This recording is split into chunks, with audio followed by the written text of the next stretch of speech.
Let's go. Hey. Okay, baby. Let's go. Classic record right here, man. Love what Melle Mel is doing. He's angry in the stands. Let's go in. Hey.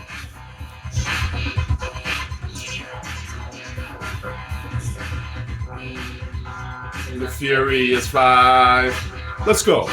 Let's go. In the way live. These guys been making classics. Bum ass stands is just figuring out who's Melle Mel. Nigga, you don't know hip hop. Kill yourself. Think I care about your opinion? You don't know who Melle Mel is? You don't know what he's put down? Why the fuck would I listen to your opinion? You're clearly some white bot from Russia. Kill yourself. Alright, let's talk about what Melle Mel is doing. I'm loving it. By the way, I'm getting over a little bit of a cold. My eyes are red if you pay attention. My eyes red, that's beast mode. Shout out to ASAP. Anyway, I got a lot of notes, man. This is going to take a minute because I love what Melle Mel is doing. Love it. It's long time coming. Long time coming. Okay, so let's talk about this. This should have happened a long time ago, real talk. Because again, the pioneers have the platform, right? They can go on other platforms to talk. In fact, let me talk about that real brief. This is kind of the issue in a way with how hip-hop journalism has become so weak that the pioneers have to go on things like the Art of Dialogue, Vlad, because the mainstream platforms that should be covering the pioneers' opinions do not. Because the mainstream platforms have been co-opted by big business, and big business's job is to sell you new shit constantly, no matter how garbage it is. So obviously they can't have a pioneer being like, this new thing you're selling is trash, right? You have to exit. The new always has to be new, and has to be the new and the best thing ever. You have to always understand this about business. Business will always pretend that the newest product is the best shit you've ever heard. Even if they know it's not the best shit they've ever heard. Even if they know it's trash. The point is to sell it to you as the best thing ever. And to do that, they do have to distance, obviously, the old stuff. Some of it being whack and some of it being amazing. They don't want the old heads coming in and being like, nah, that's actually not very good for A, B, C, and D reason. It's going to kill business. So these pioneers have nowhere to go. So basically, they have to go on beef platforms like Vlad and the Art of Dialogue. It is what it is. Okay? Now, there's a lot to say, man. See, in hip-hop, you can't just say you're the man. You gotta take respect. Respect isn't given. And, this is something that I think a lot of the younger cats growing up, they've been bamboozled into thinking that you can just be an anointed king. Like Kendrick Lamar, for example, hanging out with Dre, whatever. Dre put Kendrick into position. And they had this anointing ceremony. That's corny. That doesn't happen in real life. And it doesn't happen in hip-hop, especially. Hip-hop is built on competition. You have to take respect. You're that guy, earn that shit. Show me you're that nigga. Otherwise, I'm going to assume that you're not, or that you're straight up trash. That's how it works. And I'm sorry. I know that every time, you think it's one way, it's actually the other, right? What's that, Marlo? You want it one way, but it's actually the other. Wire references. This is all hip-hop shit, okay? Now, see, another thing that a lot of people forget is that when you're a great rapper, your DNA is all over the game. Pause. Okay? Like the Jay and Nas of the world, you might not realize it, but their influence is everywhere. The bigs, everywhere. And what I mean by that, Rakim, Melle Mel, everywhere. In fact, it's basically in every rapper to the point where you might not even realize that it's there, but it's there. Okay? That's real influence. Melle Mel almost single-handedly defined how people rap. For years, actually. You know what I'm saying? He created, the pattern, the way that you rap. That is influence. So basically, by the time now that you rap as a 17-year-old, you have Melle Mel's DNA in you, whether you like it or you're not. Okay?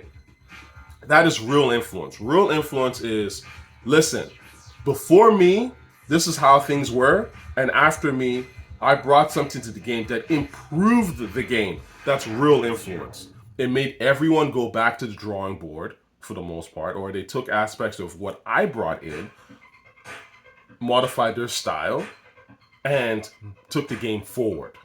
You have to take it forward. If the game is shit after you, you didn't do nothing. All you did was water down the fucking game, which is not that hard to do, honestly. Any idiot can water down some shit.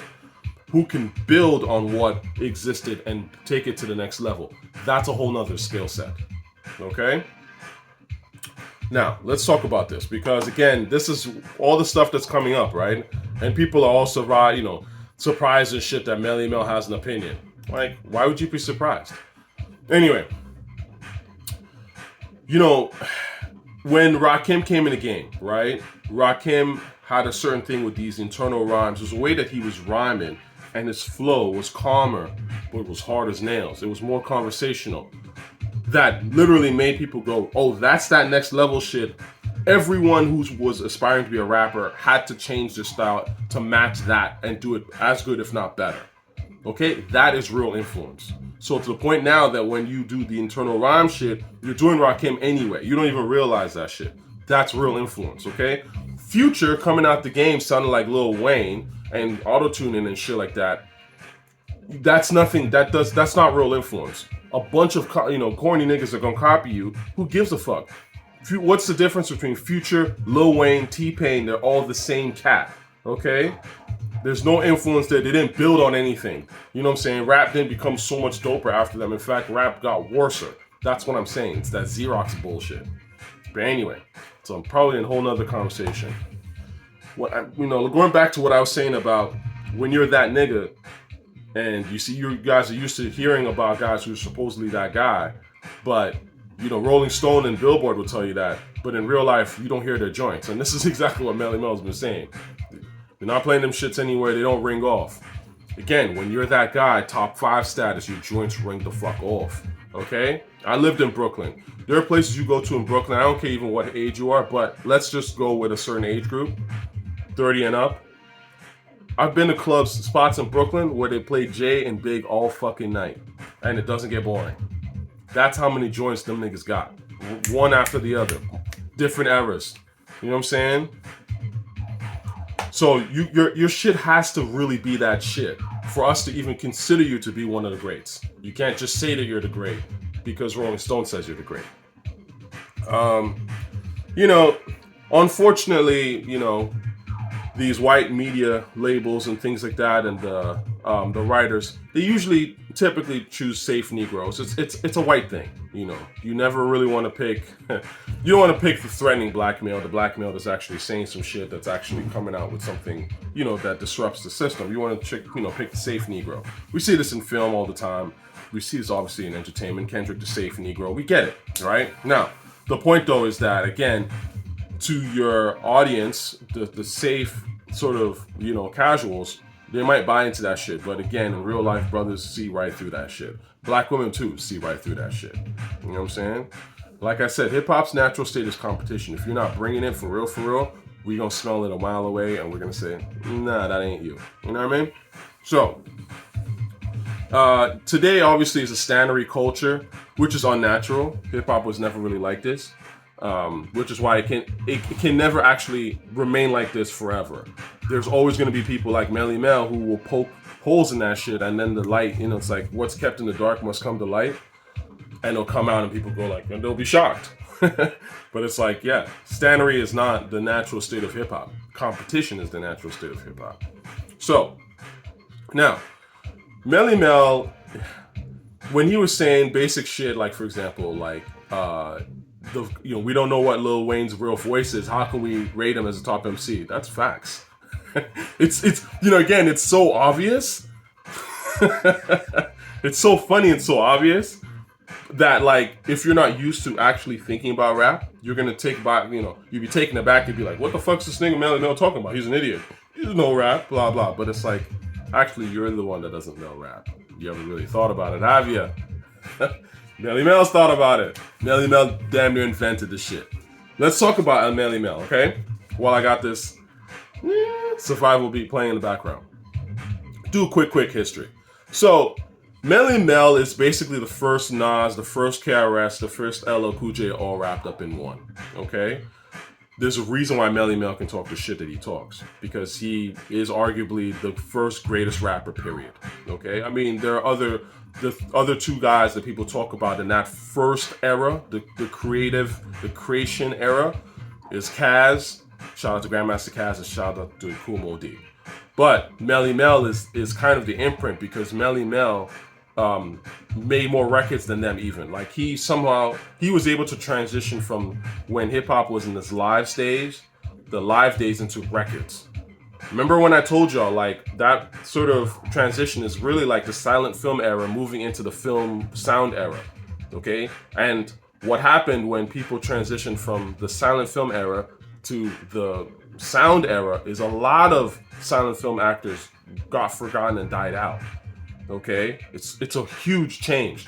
Just like moving from rap as a live art form into a studio art form, there's a lot of great rappers. Well, I wouldn't necessarily say great, but there are people who could not make that jump, I'm sure.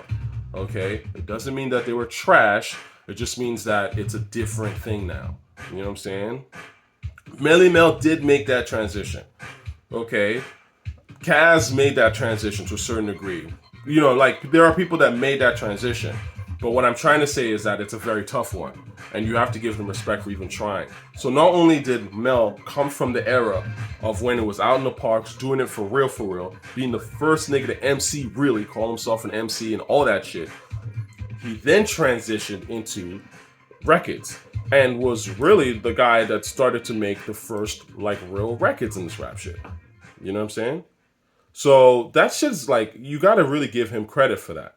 Okay, this is not some like nigga that just came out of nowhere and we started talking shit. You know what I'm saying? Like, if you look at what Melle Mel has actually done, whether it be songs like The Message, this guy literally birthed reality rap. I talked about this in a previous video about why reality rap led to gangster rap and, you know, the watered down of hip hop.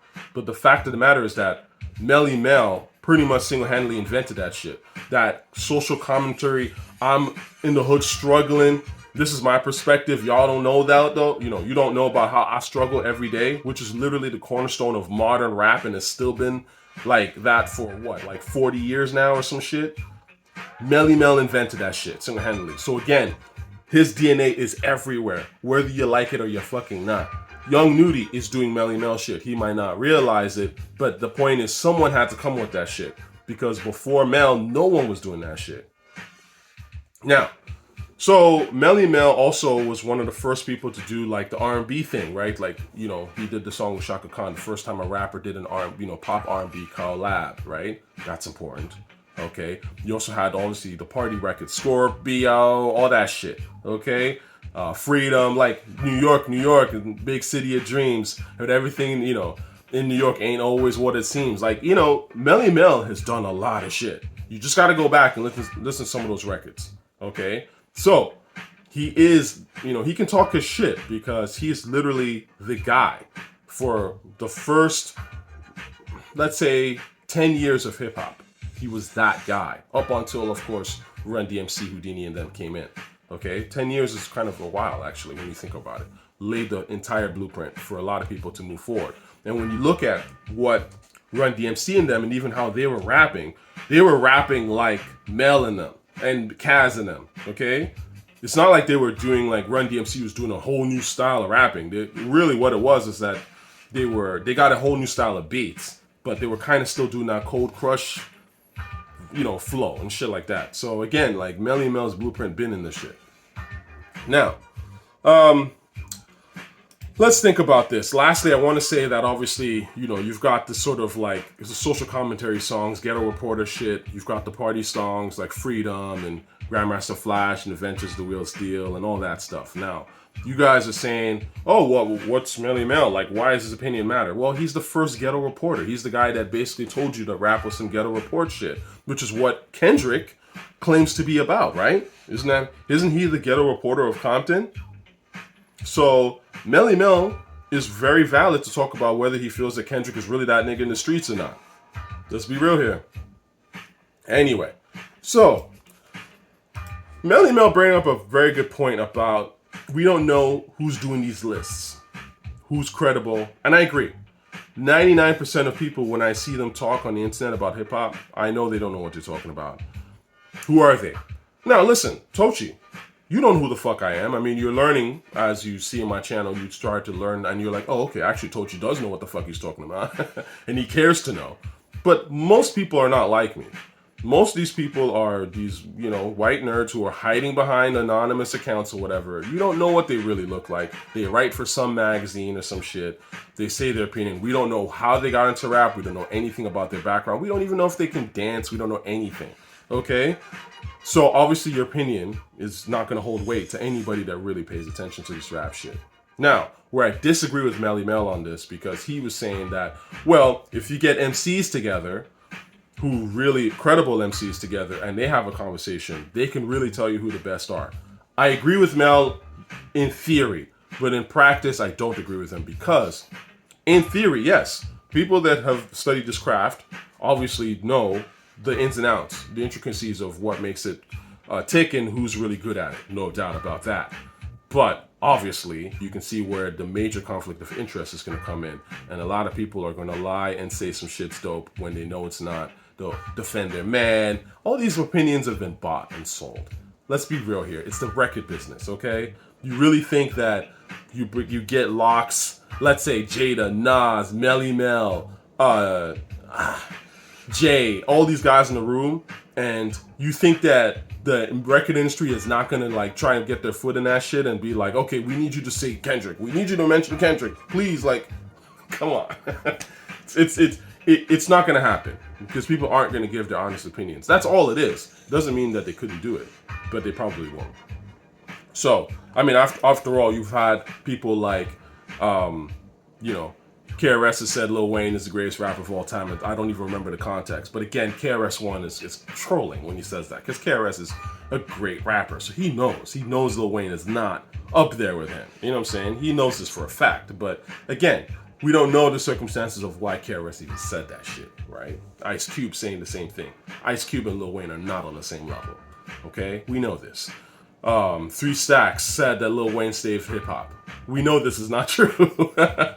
We also know that Lil Wayne is not on the level of 3 Stacks. Again, but this is my point. Like, this is why the industry likes to control cosigns, because cosigns matter to casuals, okay? They really do. And this is part of the problem of where we're at right now. So, when you look at these lists, unfortunately, these industry-sponsored lists, the Billboards, the Rolling Stones, and all that shit, the truth of the matter is that these lists exist for one reason only. And that reason is to prop up whatever the new flavor of the month rapper is. The one that's being, you know, that record industry is spending real money on, that's really promoting them. So what they'll do is they'll get a bunch of older rap, you know, people. They'll throw in Nas, they'll throw in Jay or whatever, to seem credible. But really it's there to put Kendrick as number 2. Okay? Why didn't they just put Kendrick as number 1 is, you know, but again, that's the point. The point is to sell Kendrick. The point is to sell Wayne or sell Drake or whatever, right? That's really why these lists are created. Sell Kanye. You know what I'm saying? Because they're the new acts. They're the ones that are still generating a lot of buzz. They have that direct relationship with these artists. They can profit off them, okay? So these lists are always going to be phony in the grand scheme of things. Unfortunately, that's kind of the nature of the game, you know? The OGs exist to give the new niggas cosigns. That's how it is right now. That's how it's been for the last 20 years. And if the OGs don't cosign, they get shitted on fast. You know? So that's why, like, obviously I don't really care when a stan brings up, you know, oh, so-and-so co-signed my favorite whack new rapper. Well, it's like, yeah, but if he didn't, you'd shit on him. So, like, you know what I'm saying? Like, this doesn't matter. I know you don't listen to that OG rapper. You don't even care about that OG rapper. You care about clout. And that's a different conversation, right? Stans are obsessed with clout. They don't actually care about the real music, okay? So, the point is this, right? Like, at the end of the day, Mel is doing God's work by speaking his mind. More OGs should. More OGs should be given a platform to do this. And never mind, like, the backlash. Because, again, the backlash is going to come from people that don't know what the fuck they're talking about. I saw something online where some gossip writer or whatever was like, oh, Melle Mel's uninformed. He don't know what he's talking about. And this is a guy who puts hip-hop in his handle, by the way. You know what I'm saying? Melle Mel seems uninformed. And it's like, Melle Mel is the fucking OG rapper, okay? He's not uninformed, you clown. You know what I'm saying? Like, you're uninformed. Like, you know what I'm saying? And then I look through this person's IG and he's got a picture with West Side Gun and shit. Dweeb shit. Of course. It's like, this is the type of person I'm talking about. You know what I'm saying? Like, you work for some magazine that's tangentially related to hip-hop. It's not, okay? Gossip is not a hip-hop, like platform. You know what I'm saying? And, of course, you're in a picture with West Side Gun and stuff. And, you know, Griselda's that real shit. No, it's not, okay? This is what I'm saying. I know these guys by now, okay? They hide behind, you know what I'm saying, the newest rappers of the day, whatever. But in the grand scheme of things, these people don't listen to rap. They co-opt rap, okay? They know rap is cool. They know rap is, you know, comes from some real blood, sweat, and tears type shit.